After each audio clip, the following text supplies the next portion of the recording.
Good morning, or afternoon, or evening, whatever it happens to be when you're watching this. JWAY Weekly Minute. Okay, any process. I don't care whether you're starting a company, whether it's a family, whatever it is. Let's take a company. There's three distinct processes, three distinct steps you have to go through. And the likelihood is you're not going to be able to do all three. Let me explain. When you're starting up, the startup phase, it's a company, a family, whatever it is, organization, community, it's all about expansiveness. At that point, it's all about generosity.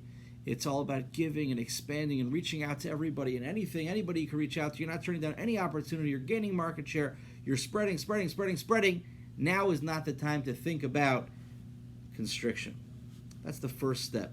We'll call that chesed, expansiveness. The second step is when you actually go into a lab and you perfect your product. You just say, what's our niche? What don't we do? That's almost more important than figuring out what you do. You've got to create systems, organize them, trim the fat, make sure you're efficient, streamlined. It's all about setting up boundaries and borders and checks and balances, controls. That's the second step. It's the opposite of chesed, the opposite of expansiveness. It's gvura, which is constriction, strength.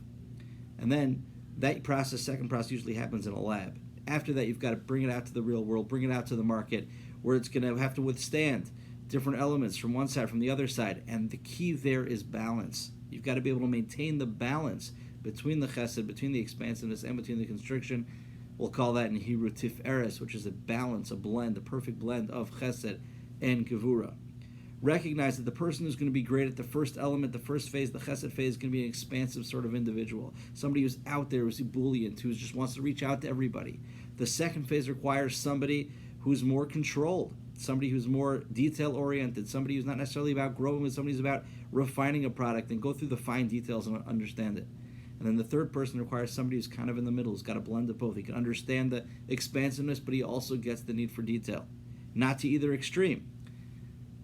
Figure out which one you are. You're one of these three. And figure out what processes and systems you're involved in your life, which ones you could be most connected with. When you figure that out, you align yourself with the part of a process, the part of a system that you feel you can relate to. You'll feel incredible about yourself. You'll be doing wonderful things. A lot more to say. Please comment below. Love to hear from you. Bye.